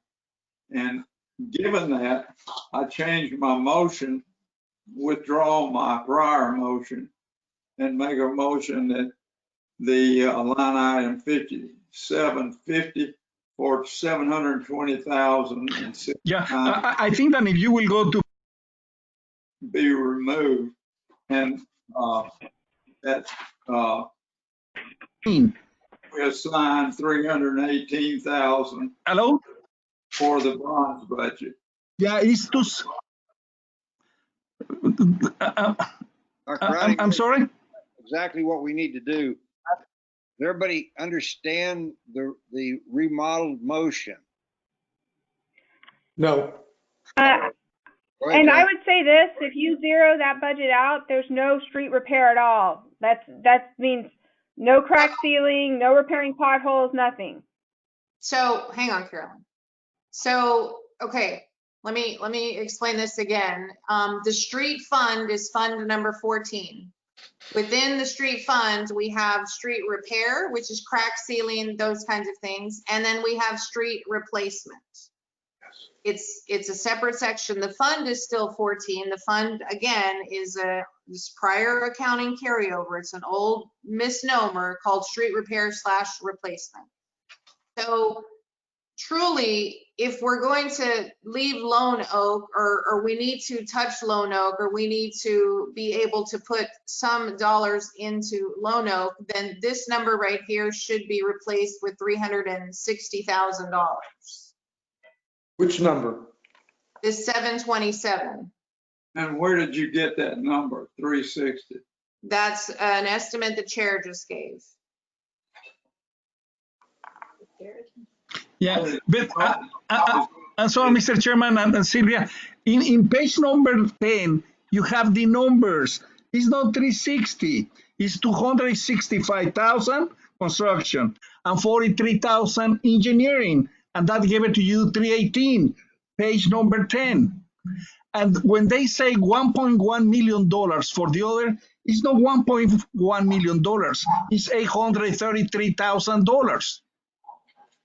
If we use these papers, then you gave it to us.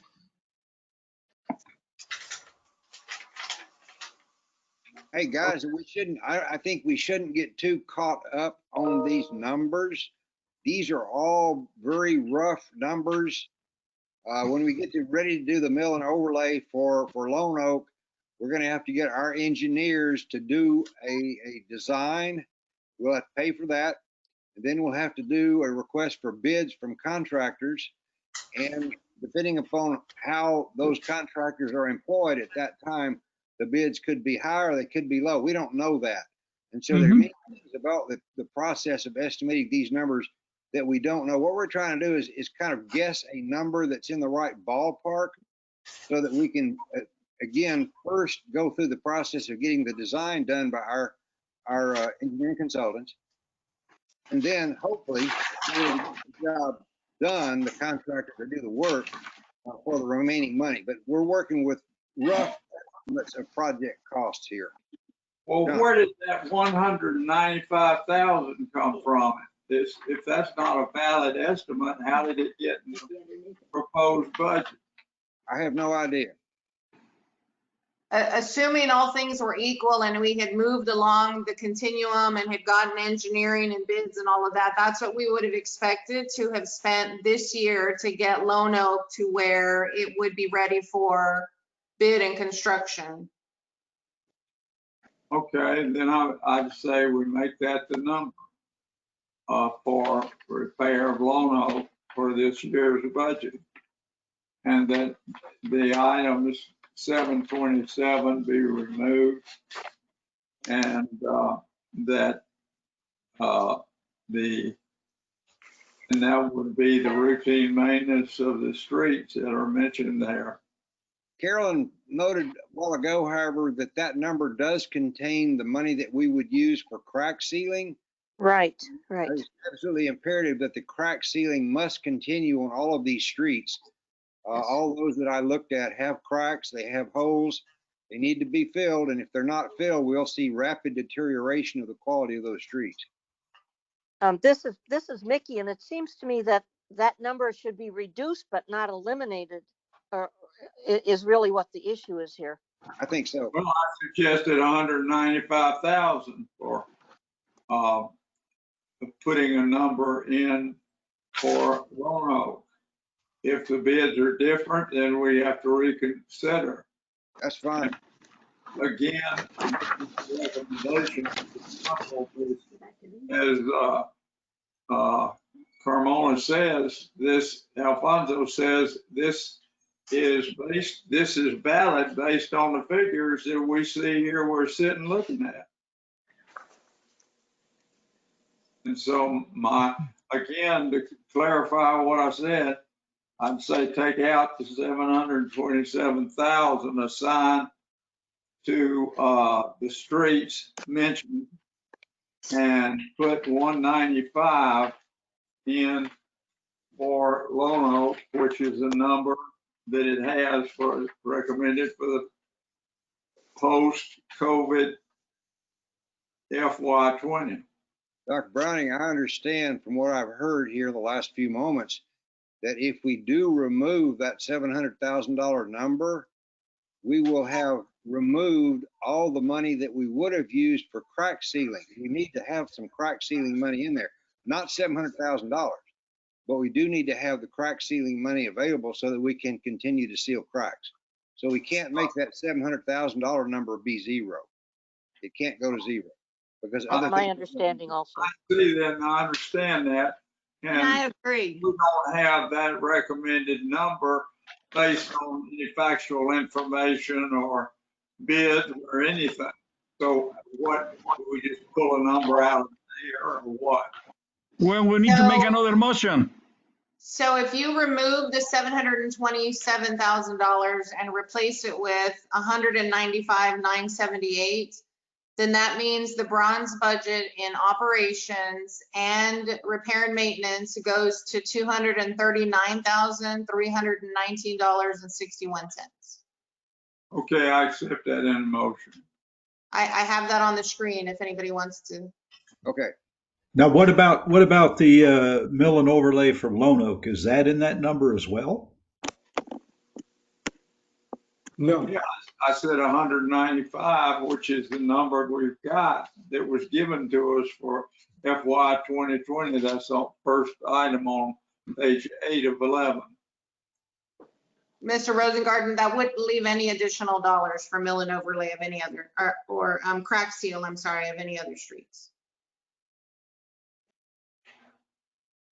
Mr. Chairman, Yes, sir. Go ahead. Charles Goyette.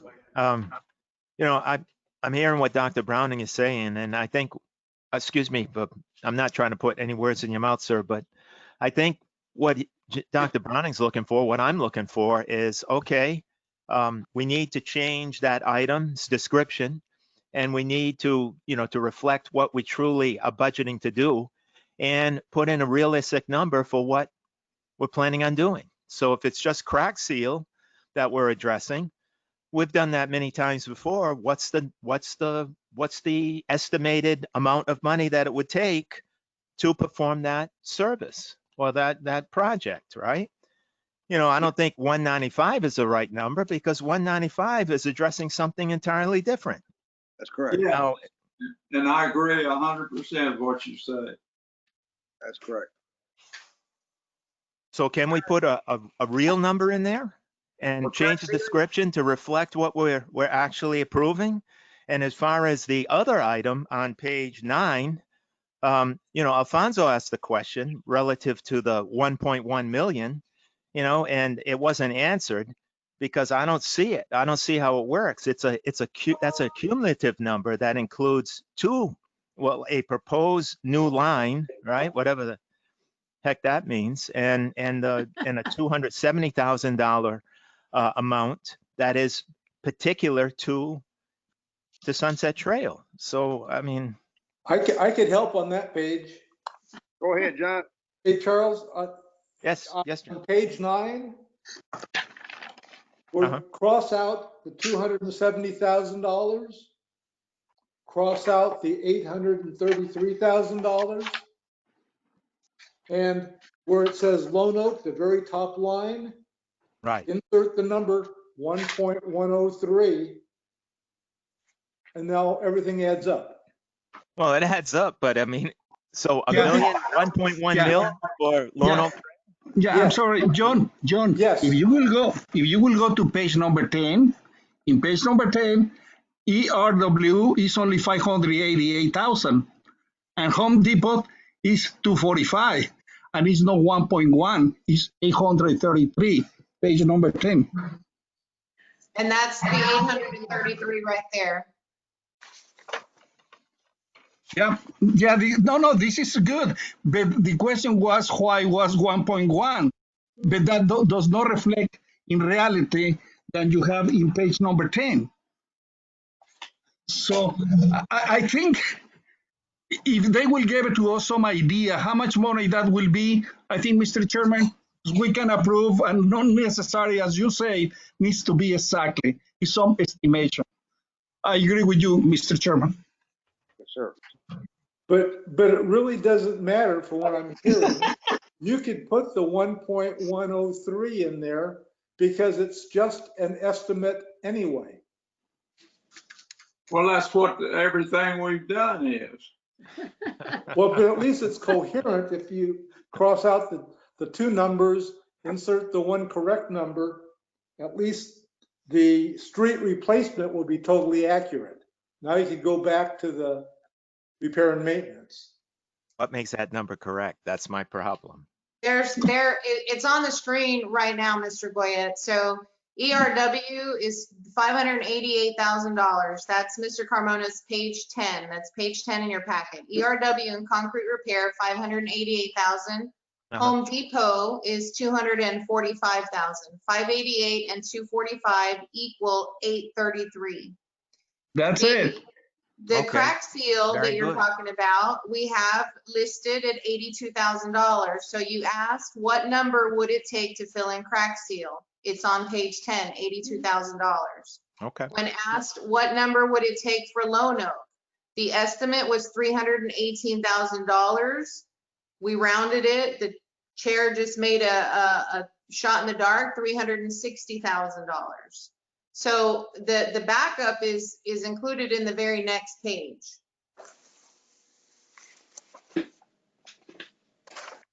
Thank you. Appreciate that information.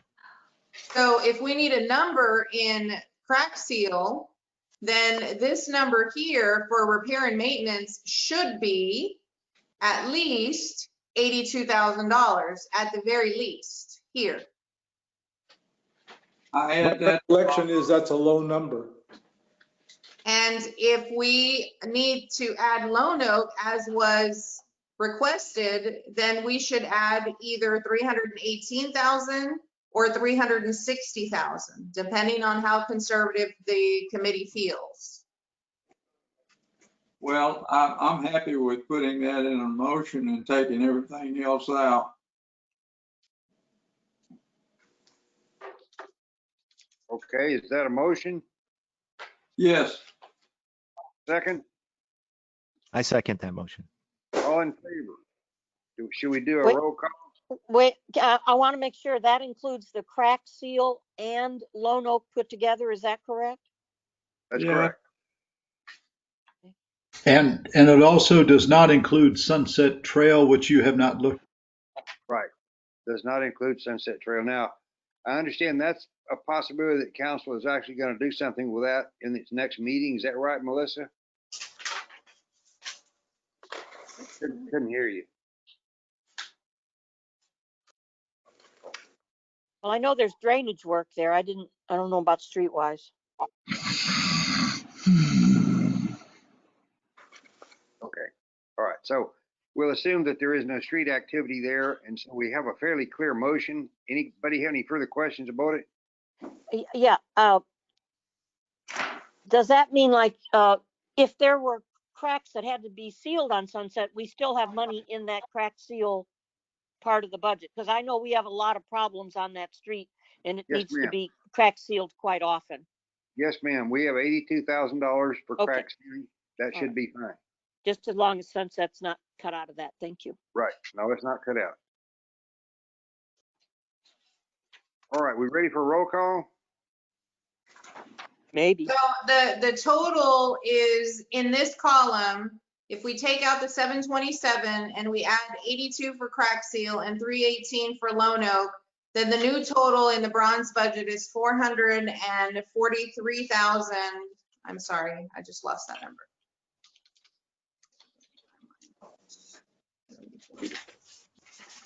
$443,341.61.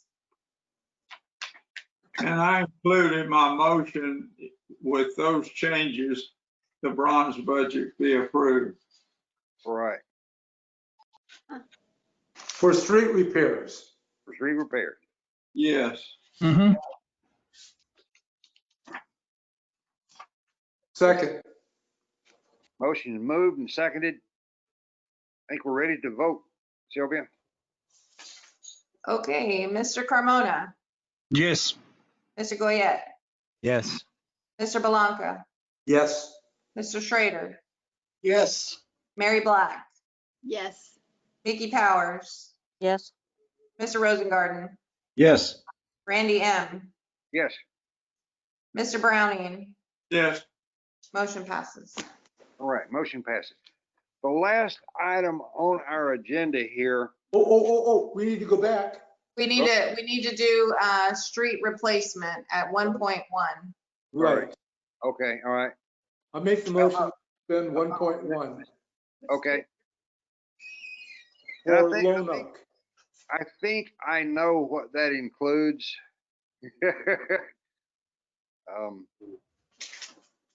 What street are you replacing? We're gonna do Lone Oak only, No, Oh, not Sunset, not any other street. no, hang on, John. I think this next item is referring to the repairs, the rebuild on Home Depot Boulevard and Ernest Robles Way at the bridge. Can you see it's in front of you on the screen? I can zoom in. See it. Is that better? Where is the bridge on Home Depot Way? I'm there every day. There's a bridge, excuse me, there's a bridge on Ernest Robles Way. There's no bridge on Home Depot Boulevard. Oh. And where is that bridge? Just to be clear, on ERW. It's about halfway from Brody over to Jones Road. Right in the big curve.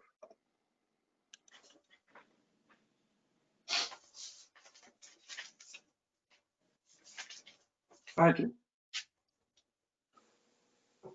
I have a question. Go ahead. Oh, did we vote to replace or repair? Repair. I thought we were gonna replace Lone Oak. No. Lone Oak is gonna get a mill and overlay. Oh, That means it'll look like a new street. oh, okay. All right. Okay, just for me, so I understand more clearly. On page 9, which is really street replacement, right? Is that correct? Yes. And we go to the fiscal 21 proposed bronze, starting from the top, what are the numbers? 270,000, 833,000. And can you see that on the screen? Do I need to zoom in?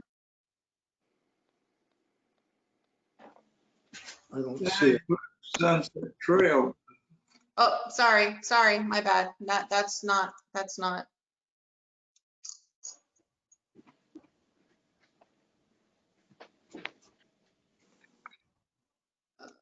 But those numbers we're not gonna do that, isn't that correct? Yes, Sunset Trail's not on what was approved. That's correct. I And think we're not, So you're correct. This number instead of 1.1 needs to be 833. right. And the 833 again is the sum of the costs for rebuilding, repairing Home Depot Boulevard, which is the poured cement concrete pavement. Yes, 588 and 245. ERW and Home Depot, 588 and 245. okay. Yes, my bad. You're correct. That Sunset Trail would come out. I'll be back. And we would just leave in 833,000 instead of 1.1. Right. That's my understanding. Mr. Chairman? What Yes, is that proposed new line? That's the ER, that's on your page 10. See what's on the screen right there. That's 588,000 for ERW Bridge and 245,000 for Home Depot. What doesn't that need to be? It's in the description on the side, but it says proposed new line. It's a mistake. It's for the new employees. That proposed new line is for any new items that weren't in prior budgets that don't have a GL number yet. But what it really is, I think I'm saying this correctly. What it really is the money to repair Home Depot Boulevard and Ernest Robles Way there at the bridge. Yeah, it says that in the descriptor. I was just asking what the new line means. I think Carolyn just explained what it was, but it doesn't mean anything to me. So, it doesn't help me much. I understand. And Randy, Yes, sir. as a professional engineer, you've looked at these things and you feel this is a necessary expense Yes, at this sir. time, correct? Both these things need to be done. We've actually been talking about doing this for a good while, and we just haven't gotten to it. But they both need to be done. And we have the money to do it. We have plenty of money. Okay. $6 million in the fund. So What do they have to do differently, Randy, to support those trucks that are coming in and out of there? I think what happened is a pretty common problem with Portland cement concrete pavements. It's a jointed concrete pavement, so there are joints between the slabs that compose the pavement structure.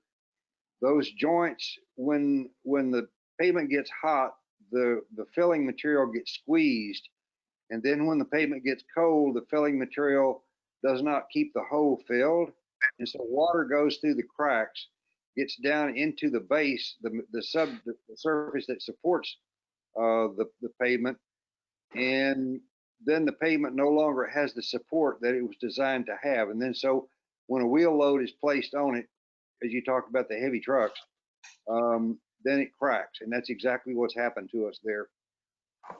Yeah, that's good. Thank you. I had the exact same problem. I had a water line break under my concrete entryway to the garage and the parking area, and it just cracked and sunk. And I couldn't figure it was brand. I couldn't figure out what was going on, and then all of a sudden one day, water came bubbling up out of the crack. Yeah, the best way for us to deal with that is to be sure that the joints in that, if we replace it with Portland cement and concrete pavement, which I think we will, be sure that the joints are always sealed.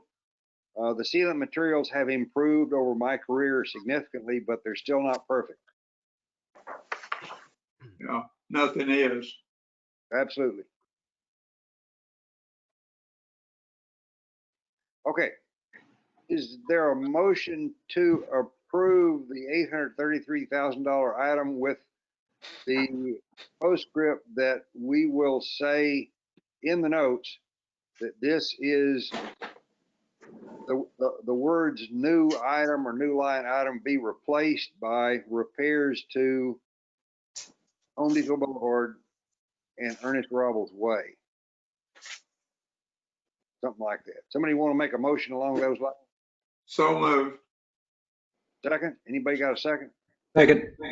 Okay. Motion is moved and seconded. Sylvia is away at the moment, so. Aye. I can call roll real quick. You want to call roll, Carolyn? Sure. So, Mr. Carmona, Yes. Mr. Goyette, Yes. Mr. Belanca, Yes. Mr. Schrader, Yes. Mary Black, Yes. Ms. Nikki Powers, Yep. Yep. Mr. Rosengarten, Yes. Mr. McEmel, Yes. Dr. Browning, Yes. and I think that's everybody. All right, motion passes. Moving on here, item number 8, talks, well, let me see, this discussion and possible recommendation to City Council regarding utility enterprise funds, including solid waste, water, and wastewater. The committee may also discuss the subsidies transferred from the general fund to support these utilities.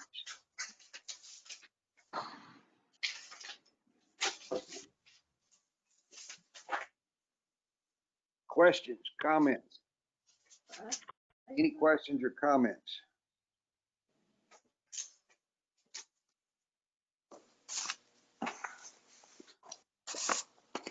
Yeah, Mr. Chairman.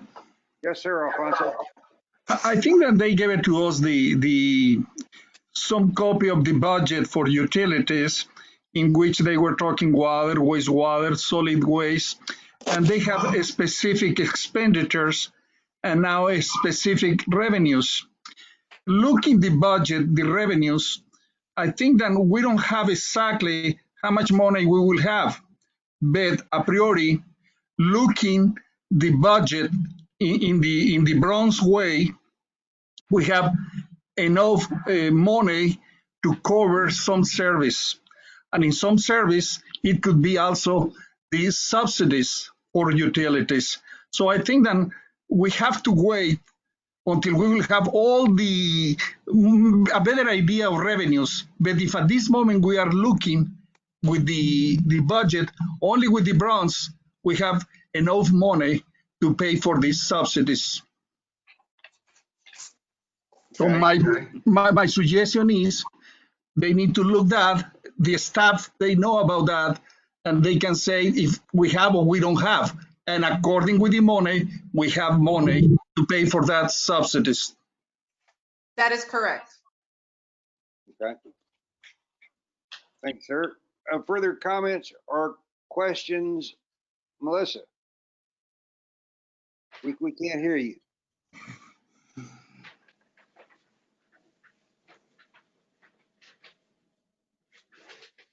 Still can't hear you, Melissa. You never sounded so good.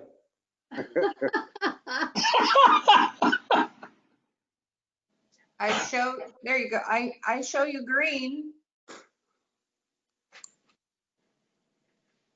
What are you doing?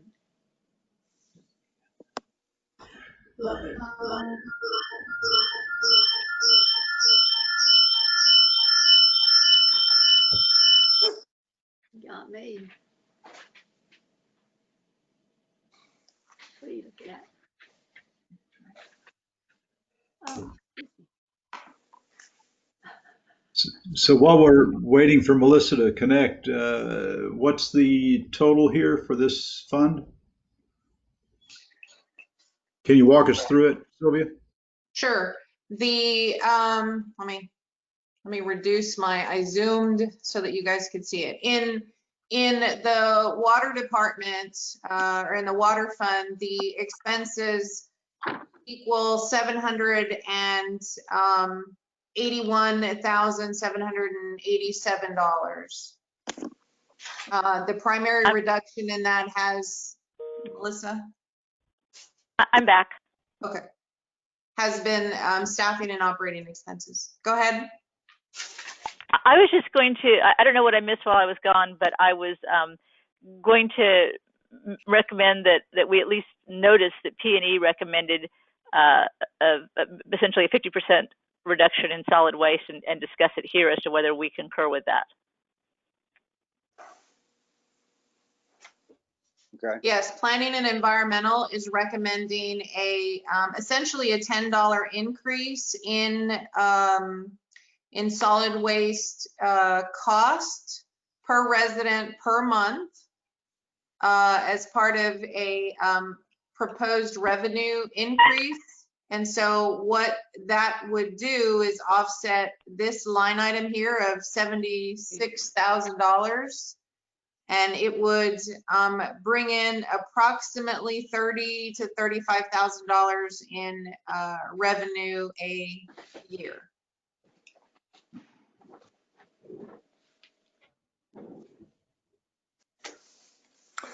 I've just, for a historical perspective here, our committee has discussed subsidies, not only this wastewater subsidy, but the solid waste subsidy and the, what is at least a partial subsidy for water, for fresh water.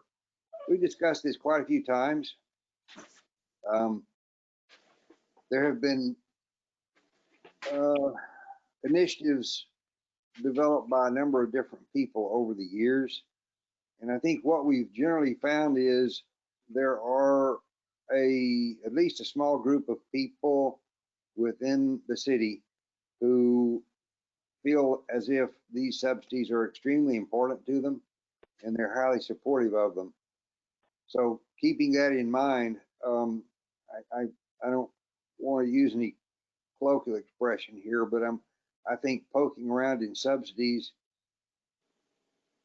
could be dangerous.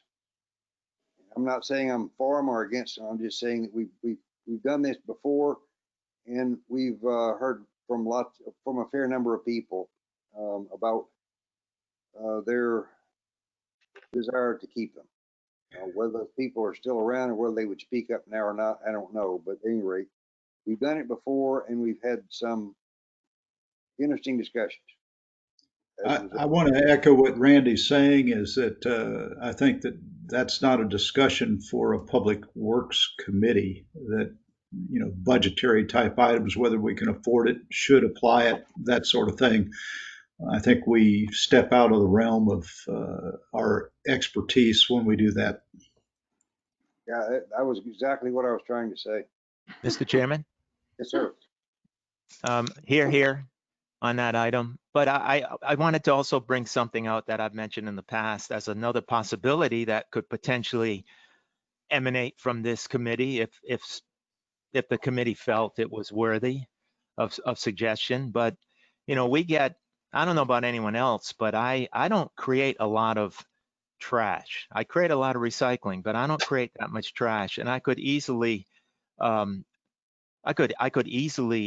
work with a every other week trash collection, which should certainly have some impact on the cost of that service. I mean, I know there are contractual obligations and all, but I mean, there's other ways to to solve a problem here, and I'm a little sensitive about this what seems to be an attack on these quote unquote subsidies.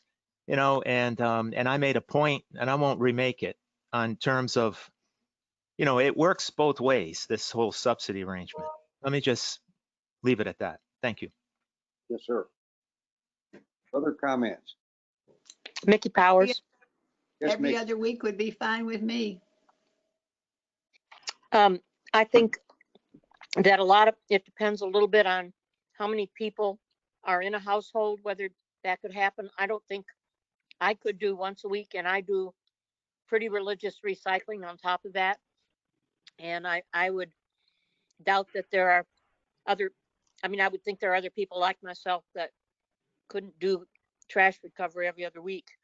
I consider the rebates over the years as kind of gifts to ourselves that we've been able to do because we could. And we are now in a bit of a different situation that hopefully will repair itself over time. And we can go back to doing business as usual, as is a common comment right now.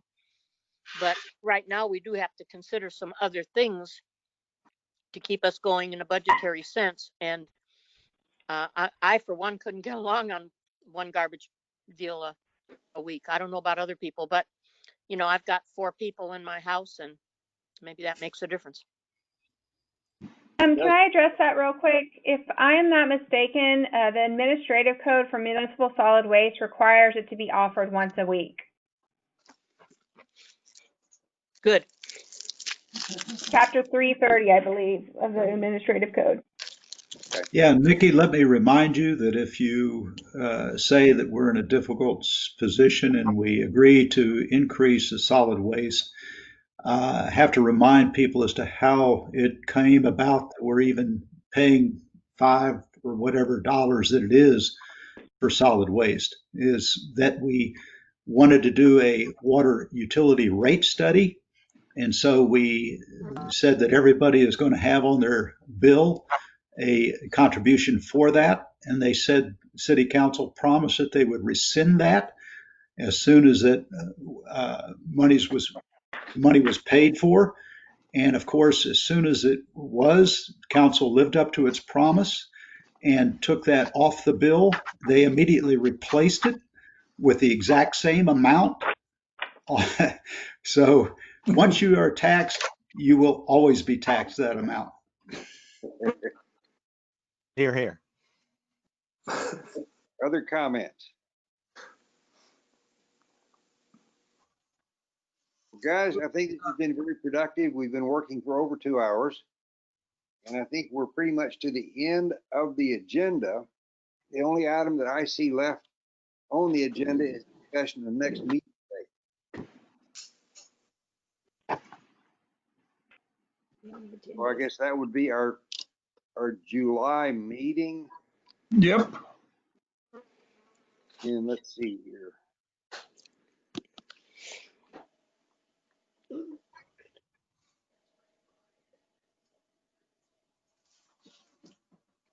July, let's see.